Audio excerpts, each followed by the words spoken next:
And she said she was tired and she just wanted to crash, so I said okay. And I found some of her drugs and confronted her about it that night. And she grabbed the knife that I keep by my bed and tried to attack me. She thrust at me twice. I dodged the first one, then I grabbed her hand on the second, and then I placed my hand at her throat. I didn't start squeezing until after she kept going. You think I'm just gonna let you walk away and drive away? You killed my damn sister. No, wait.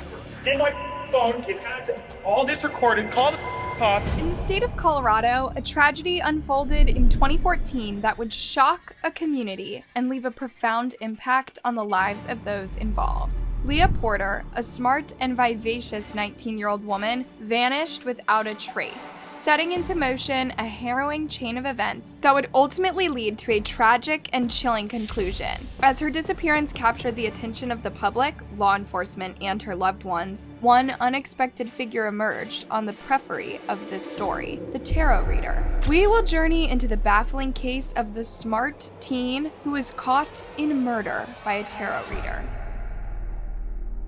Leah Porter was a 19-year-old woman who grew up in a simple yet caring American family. As she grew up, she was the family's jewel. Her mother and stepfather had raised her to be a smart and independent young woman. She had an exceptional talent for playing the piano, thanks to her stepfather, who was a piano technician. Leah inherited a great deal of his intelligence too. Leah also shared a close bond with her brother, Maxx. When they were kids, they knew how to get on each other's nerves, but as they grew older, their sibling connection deepened. Leah looked up to her brother, and their bond was inseparable. Soon, it was time for Leah to graduate from high school and embark on her college journey. Initially, she wasn't sure about her career path, but it didn't take her too long to make up her mind and follow in her brother's footsteps, pursuing a career in massage therapy. Both Maxx and Leah attended the same college. Everything was going well until Maxx graduated, found a new job, and moved to California. Leah felt adrift without her brother's support. It was as if she had lost a crucial support system, and her life started to take a downturn spiral. Things went from bad to worse when she began losing interest in her studies. Her family noticed her changed behavior. She was no longer the cheerful, happy person she used to be. Instead, she was constantly anxious and depressed, adding even more pressure to her already troubled mind. It's safe to say that Leah was not in an ideal mental state. This raises the question of whether she was truly suited for her chosen career, or if she had been interested in it because of her brother. The final straw was when, in an effort to cope with her depression, Leah turned to heroin. But she didn't become an addict on her own. A guy she met named Jesse McSorley had introduced her to it. The two began a relationship and moved in together. When her mother and brother discovered this, they were terrified. It was completely out of character for Leah. However, she wasn't herself. It was clear that she was dealing with significant mental issues. And no, having mental issues doesn't mean someone is crazy. Leah displayed symptoms of mental burnout and depression, which could explain her turn to narcotics as a way to cope with her mental state. Depression can lead someone to use narcotics for various complex reasons. People experiencing depression may turn to narcotics or self-medicate, seeking temporary relief from their emotional pain and overwhelming sadness. They use substances as a means to escape or numb their distressing emotions. It's crucial to emphasize that using substances or narcotics to self-medicate for depression is neither effective nor safe. In fact, it can worsen depression, creating a vicious cycle where the depression returns and substances are used as a coping mechanism. The right approach to dealing with depression involves seeking help, which typically includes talking to a therapist, taking prescribed medications if necessary, and receiving support from mental health professionals. It's about addressing the root cause of the problem and finding healthier ways to cope. Now, let's get back to Leah's story. After some time, she confided in her brother about her substance problem. Maxx wanted to support his sister, but he didn't know how to help. He warned her about the dangers of narcotics, but being in another state, he couldn't do much. Moreover, Leah was in a relationship with someone who encouraged her destructive behavior. Soon, Leah dropped out of college and moved to Colorado. Most people leave college with knowledge and success, but Leah left with debt and addiction. Leah's unexpected move to Colorado in early June 2014 shocked her family. They had been close, but she decided to leave without confiding in anyone. Before anyone could process their shock, they received an even more horrifying revelation. Leah had gone missing. It all began when Maxx couldn't get in touch with her. No matter how many times he called, she wasn't answering, and her lack of response set off alarm bells. Leah had never ghosted her family, and she was the type of person who was constantly glued to her phone. There was no way she hadn't seen their calls, and Leah had no reason not to pick up. Maxx informed his mom about Leah's lack of response, and her mom became extremely worried. Fortunately, their mom was still paying Leah's phone bills, so she could look up who Leah had been in contact with. She searched for Leah's most recent contacts and found 2 numbers. One was from a local hotel in Colorado where Leah and her boyfriend Jesse had stayed a few days earlier. The other was from a man named Christopher Adam Wade. Essentially, what happened was that Leah was supposed to be staying at Christopher's home. Christopher Wade had attended the same high school as Leah and Maxx and was now in college, majoring in criminal justice. Leah wasn't particularly close to this person, but she was new to Colorado and needed a place to stay, so Christopher stepped in and offered to help.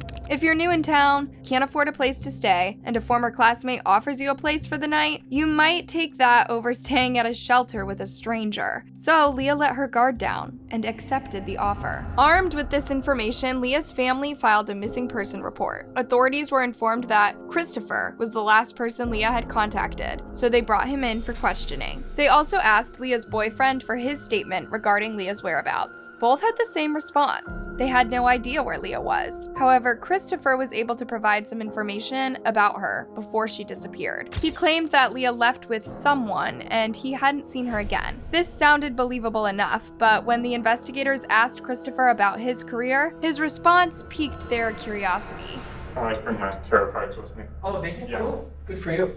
What do you do?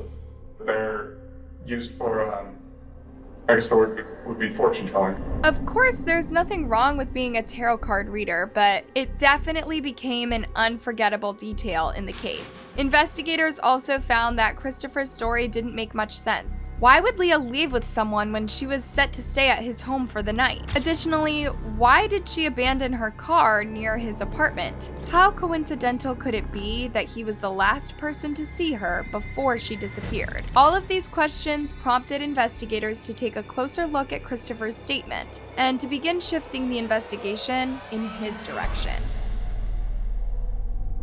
And she said she was tired and she just wanted to crash, so I said okay. And I found some of her drugs and confronted her about it that night. She took off, and I didn't really think much of it. I thought she was just angry at me because I was playing the part of a concerned friend. At this point, Christopher became the main suspect. However, he wasn't the least bit concerned. He appeared on the news, playing the role of a concerned friend, hoping for Leah's safe return. Eventually, law enforcement officers obtained a warrant to search his apartment, which was Leah's last known location. When officers arrived at the home, it was in a state of complete filth. It seemed like Christopher was struggling to maintain his living space, as it was far from being tidy. What made the situation even more disturbing was that this time, he had a different story. He informed the officers that before Leah left, she had a nosebleed. Therefore, if there was any traces of her DNA, it was from her nosebleed. To make it even more unbelievable, he told them that he had to dispose of the bed sheets because Leah had made a mess of them. More red flags were beginning to surface. Officers also discovered a knife beside Christopher's bed and a receipt from a 7-Eleven dated June 4th. Guess what Christopher had purchased? He had bought rubber gloves and bleach on the day Leah went missing. If this isn't concerning, I don't know what is. At this point, it was clear as day that this man was responsible for Leah's disappearance. Law enforcement officers brought him in again, but Christopher denied all the allegations. Authorities had no choice but to release him because they didn't have enough evidence to link him to the case. But Christopher remained under surveillance. Say a prayer for her. Ask God to help us find her.